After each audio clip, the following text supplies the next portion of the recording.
오늘 주일에 함께 은혜 받고자 하는 하나님의 말씀은 마태복음 16장 24절에서 28절 말씀이 되겠습니다. 이에 예수께서 제자들에게 이르시되 누구든지 나를 따라오려거든 자기를 부인하고 자기 십자가를 지고 나를 따를 것이니라. 누구든지 제 목숨을 구원하고자 하면 잃을 것이요 누구든지 나를 위하여 제 목숨을 잃으면 찾으리라. 사람이 만일 온 천하를 얻고도 제 목숨을 잃으면 무엇이 유익하리요? 사람이 무엇을 주고 제 목숨과 바꾸겠느냐?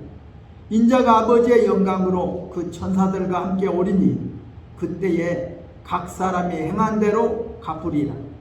진실로 너희에게 이르노니 여기 서 있는 사람 중에 죽기 전에 인자가 그 왕권을 가지고 오는 것을 볼 자들도 있느니라. 아멘.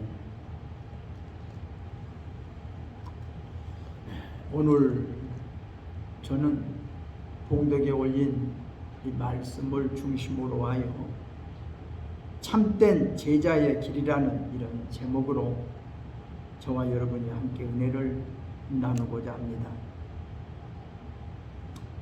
예수님을 따라 나셨던 예수님의 제자들은 직업도 버리고 가정도 버리고 고향도 모두 버리고 예수님을 따라 나섰습니다.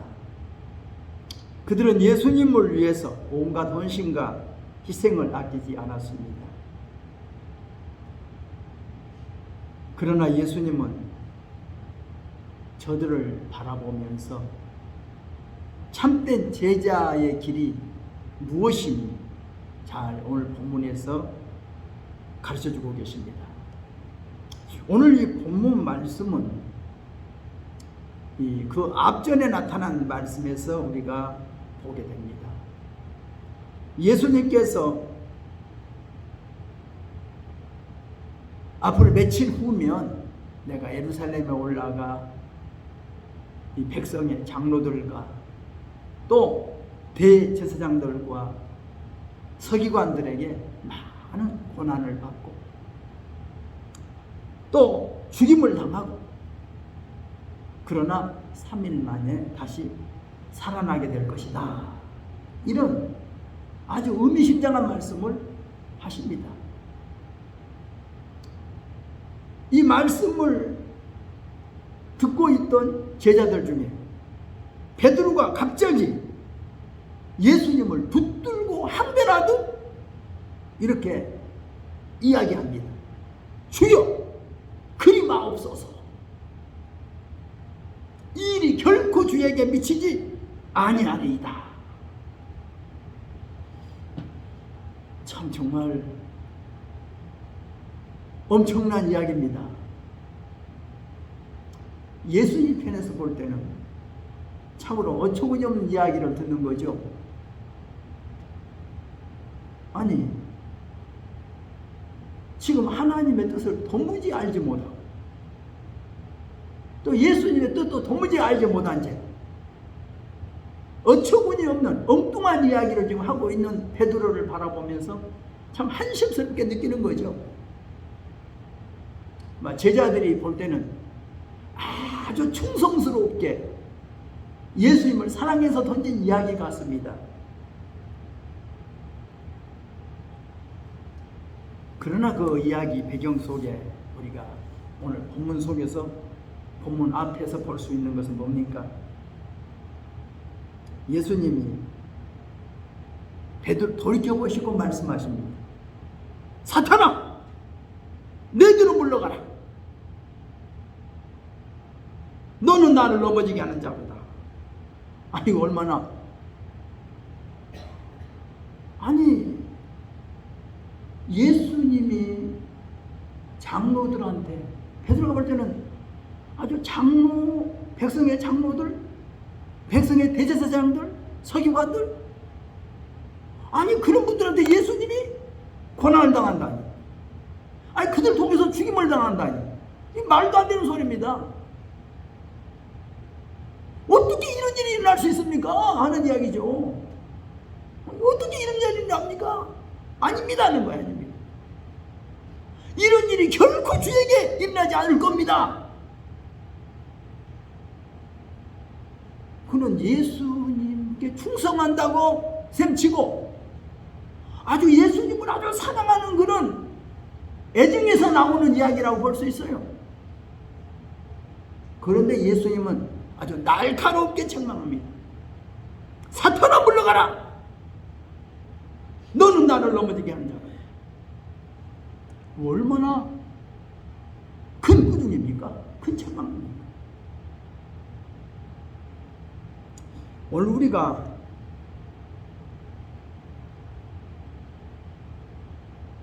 즉흥적으로 아주 충동적으로 우리가 하는 말들이 있죠. 내 생각에는, 내가 생각하기에는, 우리는 내 생각, 내 의견을 우리가 낼 때가 있어요. 그러잖아요. 어떤 일이 일어난다고 하니까 이 일에 대해서 자기 의견을 말할 수도 있어요. 자기 생각할 수 있어. 내 생각하기에는. 그런데 예수님은 베드로의 아주 보통적인 생각을 뭐라고 그래요? 사탄아 물러가라는 겁니다. 이 아주 즉흥적이고 아주 충동적인 이 베드로 입에서 나오는 말이, 베드로의 생각이 사탄의 조종을 받아서 하는 말이었다는 거죠. 사탄아 물러가라고 하는 겁니다. 우리는 어떤 말을 할 때 베드로처럼 우리도 말할 때가 많아요. 모르면서도 아는 척, 내가 잘 아는 것처럼 말해요. 예수님 절대 그런 일이 안 일어납니다. 아이고 말도 마십시오. 무슨 예수님이 그런 일이 일어납니까? 아니 안 일어납니다. 절대 안 일어납니다. 이렇게 말할 수 있잖아요. 베드로는 모르면서도 아는 척 하는 거예요. 모르면서도 자기가 잘 아는 척.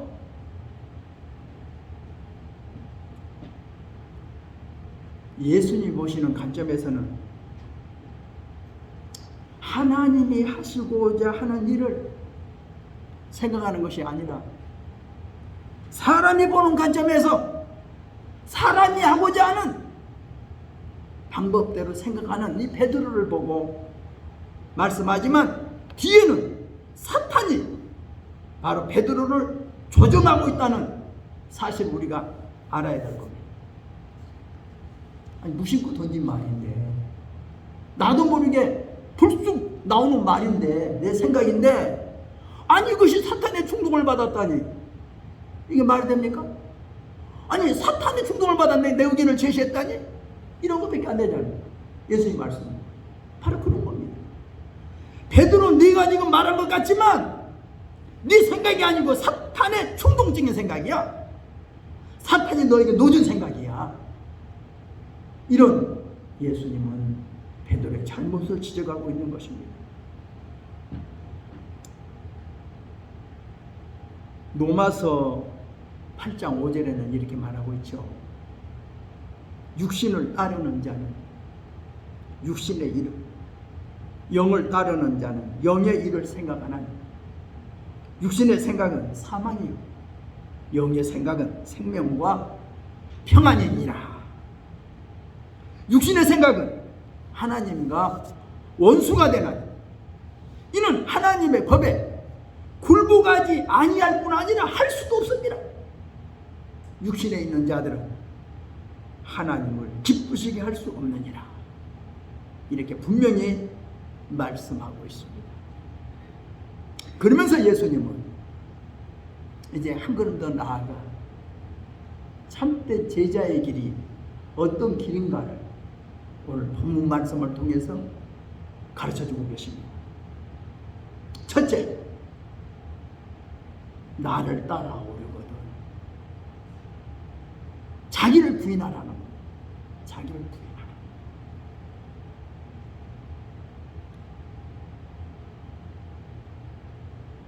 아니 베드로를 비롯한 제자들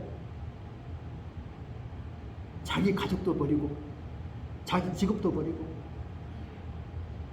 예수님 따랐습니다. 그것이 자기 부인입니까? 자기 부정입니까? 아닙니다. 우리가 훌륭한 그 선수들을 보면 자기 부정을 잘하는 사람인 것 같아요. 우리나라 지금 축구 선수 중에 손흥민 선수가 축구 잘하잖아요. 근데 그가 훌륭한 선수가 될 수 있는 것은 자기 부정을 잘하는 사람, 자기를 부인할 줄 알아요. 아무리 어떤 감독 밑에 가든지 자기를 내세우지 않아요. 자기 축구 잘한다고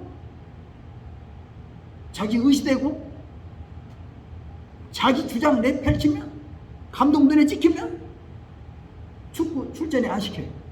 그러면 끝이에요. 아무리 실력이 좋아도 감독 앞에 대들어 보세요. 감독이 그렇게 출전 안 시켜요. 그러면 끝이에요. 아무리 축구 잘해도 동료들과 어울리지 않으면 동료들에게서 따돌림 당해요. 그러면 끝이에요. 축구 생명 끝이에요. 자기를 부인할 줄 알아요. 난 아무것도 아니야. 여러분들 때문에 내가 있다. 이 감독님 때문에 내가 있다. 감독을 이렇게 존경하고 감독의 뜻에 따라야 그가 훌륭한 선수로서 자질을 갖출 수 있고 훌륭한 선수로서 실력 발휘할 수 있지. 자기가 축구 잘한다고 난처하고 톡 튀어나고 동료들과 어울리지 않으면 그는 축구 선수로서 생명이 끝나버린 겁니다. 훌륭한 선수는 자기 감정을 잘 표출하지 않아야 돼. 요즘 어떤 테니스 선수가 뭐 라켓을 4개를 부러뜨렸다 하고 뭐 요즘 신문에 나잖아요. 신문을 4개나 부러뜨렸다. 어떤 축구 선수가 기분 나쁘다가 공을 바구니가 차내버렸다. 탁구 선수가 좀 졌다고 탁구 라켓을 그냥 부러뜨렸다. 야구 선수가 감독이 심판이 뭐라고 하니까 거기다가 헬멧 빼서 내 던지고 그냥 야구 방망이로 그냥 붐 부러뜨렸다. 한 번 때문에 그 선수는 선수 세계에서 인정 못 받아요. 퇴출당해요. 네, 자기를 부인할 줄 모르니까. 예수님을 따르려면 첫째로 자기를 부인할 줄 알아야 돼. 자기를 난 아무것도 아니야. 나는 이 감독 밑에서 나는 당신의 뜻대로 나는 따르겠습니다. 나는 전에 나를 지도했던 감독들을 어떻게 했던지 간에 이제는 나는 당신 밑에서 나는 당신의 감독을 받겠습니다. 어떤 팀의 클럽에서 뛰었든지 다른 클럽에 옮겼으면 그 클럽의 감독한테 순종해야 돼요. 그 감독 지도 아래 자기가 해야 선수가 될 수 있는 거죠. 예수님을 따르려면 자기 부정입니다. 자기 부정. 전에 나는 어땠고 자기 과거 아무 들춰봐야 아무 소용없어요. 제가 우리 아들 초등학교 입학시키려고 이 강주 서석 초등학교 교장 선생님을 찾아뵌 적이 있어요. 근데 그분이 우리 교회 집사님이라 찾아뵈서 우리 아들 학교를 보내야 되는데 그리고 상담을 했더니 그분이 그런 말씀해요. 목사님, 요즘 조기 교육에 붐이 일어나고 있습니다.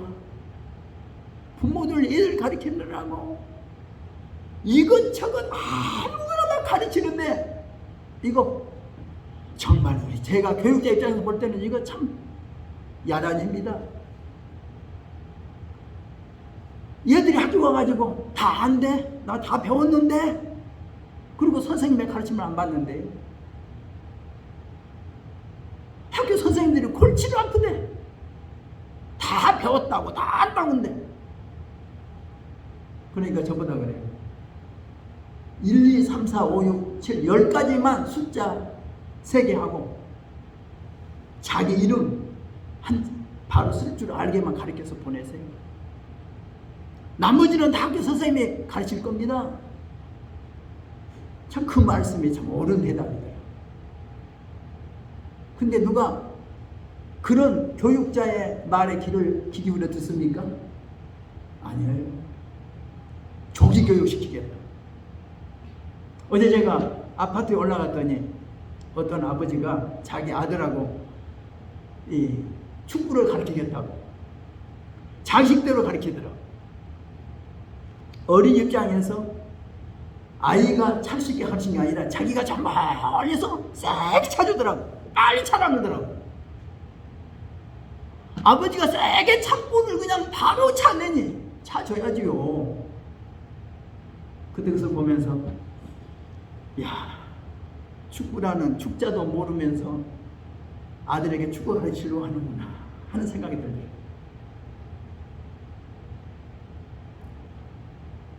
그냥 축구 가르치고 아무나 가르친 게 아니란 말이에요. 손흥민 선수의 아버지가 그 이야기 하더라고요. 어린이들에게는 축구를 가르칠 때 시합장에 뭐 빨리 내보내면 안 된다. 공도 빨리 다루게 하면 안 된다. 기본기부터 가르쳐야 된다. 그래서 우리 그러잖아요. 탁구 치러 갈 때 탁구 공을 안 주더라. 탁구 빠따만 가지고 치게 하더라. 연습만 하게. 우리 여름 수영장 갈 때도 수영 바로 하지 않게 하잖아요. 그냥 숨 쉬는 것 하고 그냥 발 차는 것 시키고 그런 거 연습시키잖아요. 처음에 호흡만 가르쳐. 호흡하는 것만 기본. 그냥 발 차는 거, 손 뻗는 거 이런 것만 가르쳐. 답답하죠. 근데 그것만 잘 배우면 나중에 훌륭한 수영도 할 수 있고 훌륭한 탁구 선수 될 수 있고 축구 선수 될 수 있는데 기본을 무시하고 자기가 그냥 앉아 덤벼들면 아무것도 못해. 그러잖아요. 힘을 빼라. 축구 선수들 운동하려면 힘을 빼라. 그게 뭐야? 자기 부정이에요. 힘을 빼라. 수영도 힘을 빼야 돼. 물에 뜨는 훈련 힘을 빼는 거야. 공도 하려면 힘을 빼고 차야 돼. 그래야 세게 나가. 힘들어 차면 공도 안 나가요. 힘을 빼고 공을 할 때 힘을 줘야 되는데 처음부터 힘 주고 세게 차면 공도 안 나가요. 힘을 뺀 상태에서 힘을 빼는 훈련. 자기를 부정하는 거예요. 그러니까 우리가 예수님을 따르는 제일 첫 번째 조건이 뭐냐? 자기 부정. 자기 부인. 나를 따라오려면 자기를 부인하고 나를 따르라는 거예요. 내가 안다고 하는 거 버려요. 내 경험도 버리고 내 지식도 버리고 내 과거 모든 거 다 버리고 내려놓고 지금 예수님이 하라는 대로만 내가 따르겠습니다. 이게 예수님의 제자가 되는 첫 번째 길이라고 생각합니다. 이 부인이라고 하는 말이 어떤 말이냐 하면 베드로가 예수님을 3번이나 모른다고 부인했던 때 사용했던 그 용어가 바로 부인입니다. 아니 단절입니다. 나는 당신과 완전히 단절하겠다는 거예요. 주인 예수를 3번이나 부인해버리는 거죠. 과거의 나를 부인해버리는 거. 영적인 의미로 보면 옛사람의 죽음을 부인이라고 말하는 겁니다. 너희는 유혹의 욕심을 따라 썩어져가는 구습을 쫓는 옛사람을 벗어버리라. 이게 바로 부인입니다. 인간은 누구나 본질상 하나님으로부터 진노를 받을 수밖에 없는 진노의 자식, 허물과 죄로 죽었던 존재였다는 사실을 우리가 깨달아야 되겠습니다. 로마서 7장 23절 이하의 사도 바울의 고민처럼 오라 나는 공고한 사람이로다. 이 사망의 몸에서 누가 나를 건져내리. 내 마음 한편에서는 하나님을 섬기고 싶은 마음이 있는데 내 마음 한쪽 구석에서는 죄와 사망의 법에 사로잡혀 가고 있는 자기를 발견하게 됩니다. 고백하는 사도 바울의 고백처럼 오늘 우리가 생각해 봐야 합니다. 너희는 성령을 쫓아 행하라. 그리하면 육체의 욕심을 이루지 아니하리라는 갈라디아 5장 16절의 말씀처럼 우리가 나를 부인하는 길은 뭡니까? 성령으로 충만해지는 길밖에 없어요. 그래야 내 육신의 생각에서 벗어나는 거예요. 어떤 예수님으로부터 완전히 가르침을 받으려면 나를 과거를 버려버려야 돼. 나를 잊어버려야 돼. 그래야 예수 제자가 될 수 있다는 걸 알아야 되겠습니다. 두 번째, 예수님의 제자가 되는 길은 자기 십자가를 지는 길이다. 예수님은 온 인류를 구원하기 위해서 자신은 아무 죄도 없지만 가장 큰 죄인처럼 십자가 형벌을 받아주셨습니다. 우리가 이 세상에 살면서 예수님 때문에 겪는 억울한 고통과 희생을 달게 지는 것이 바로 십자가 지는 겁니다. 제가 이번에 우리 교단 목사고시 이혼으로 문제를 출제하면서 여러 가지 문제 중에 제가 마태복음 5장 8복에 대해서 기술하시오 하는 시험 문제를 제출했어요. 이 답안들을 다 보면서 보니까 한결같이 제가 요구한 답을 쓰신 분이 없더라고요. 그래서 제가 마지막 8번째 그번에 제가 집중했던 부분이 있었는데, 의를 위하여 핍박을 받는 자는 복이 있나니 천국이 저희 것입니다. 의를 위하여 핍박을 받은 복이 있다는 말씀을 딱 끝을 맺었더라고요. 제가 그 뒤에 문장을 제시하면서 나를 인하여 너희를 욕하고 핍박하고 너희를 거스리고 모든 악한 말을 할 때 너희에게 복이 있나 기뻐하고 즐거워하라. 하늘에서 저의 상이 큽니다 하는 이 가장 중요한 핵심을 빠뜨려 넣냐고 제가 지적을 했어요. 팔복에 여러 가지 다 복 있는 말씀이 있지만 가장 중요한 핵심이 뭐냐? 바로 이 말씀입니다. 예수님을 인하여 의를 위해서 핍박받는 것이 복 있는 것이 아니라 예수님을 인하여 예수님 때문에 욕먹고 핍박당하는 자가 복이 있다. 그냥 천국이 저희 것입니다. 그리고 미처 그것을 생각하지 못했대. 우리가 정말 예수님을 위해서 십자가를 진다는 거, 여러분 십자가 질 수 있어요? 예수님 위해서. 예수님이 나에게 십자가 졌었으니까 나도 예수 위해서 십자가 져야지. 정말 이렇게 질 수 있는 사람이 얼마나 있겠어요? 예수님이 나에게 십자가 져주셨으니 나도 예수 위해서 십자가 져야지. 예수님은 온 인류를 대신해서, 예수님은 아무 죄가 없었어요. 그러나 죄 있는 자를 죄를 대신 담당해서 가장 억울하고 비참하게 벌을 대신 받아주고 십자가 져주셨다는 사실을 우리가 기억해야 되겠습니다. 예수님 때문에 욕먹고 핍박당하고 거짓모함당하고 그래야 복이 있다는 겁니다. 구레네 시몬은 예수님을 대신해서 억지로라도 십자가 져줬어요. 억지로 십자가 졌어요.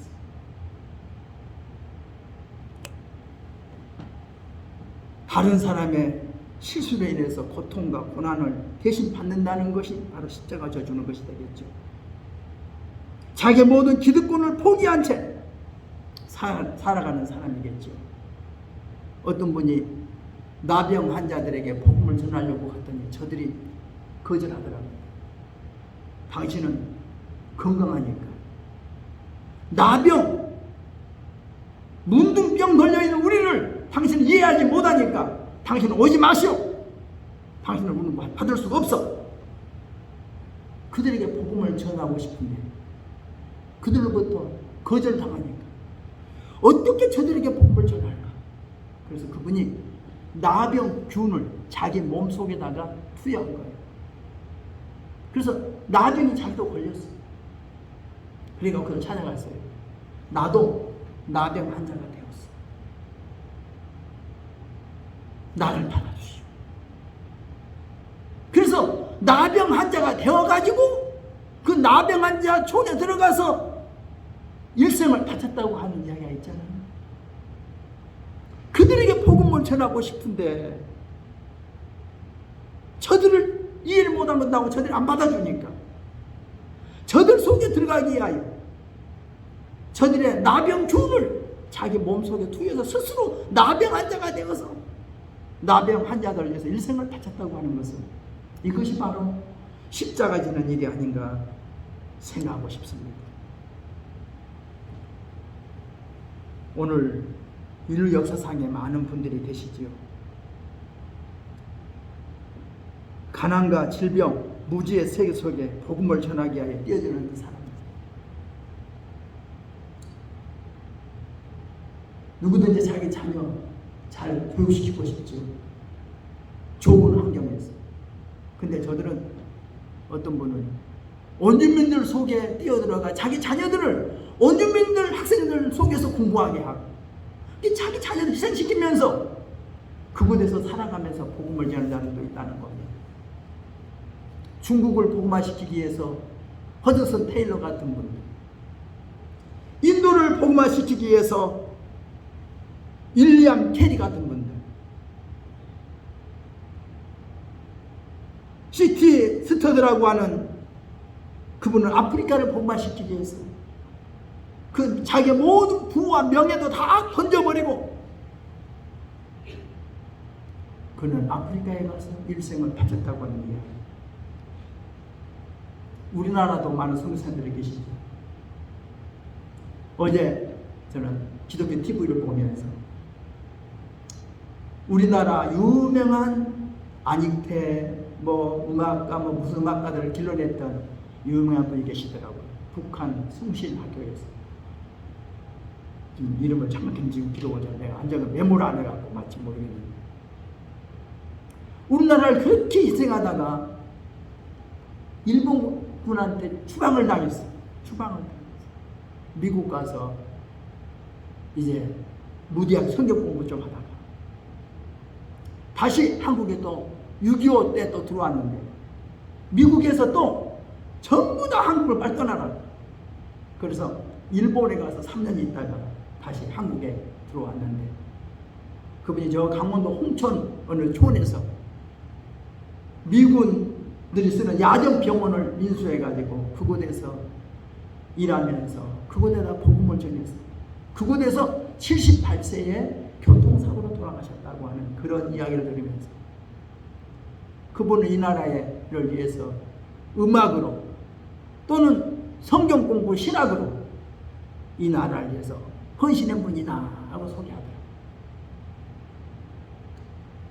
정말 이 나라에 오늘 우리에게 복음을 전하기 위해서 저들은 정말 십자가 져주신 분들입니다. 제가 신학교 때 모시고 계셨던 우리 선교사님은 22년 동안 한국에서 우리 나라를 위해서 일하셨다고 하셨는데 그분이 그런 말씀이에요. 내가 한국에 온 지 22년 됐어.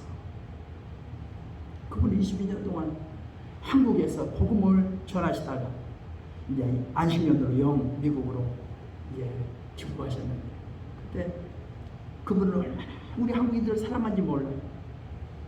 안타까워하시면서 늘 그분이 그래요. 우리 한국인들 이래 하는데 염려하시면서 어떤 그런 분들이 있었기 때문에 오르지 않는가 생각해 봅니다.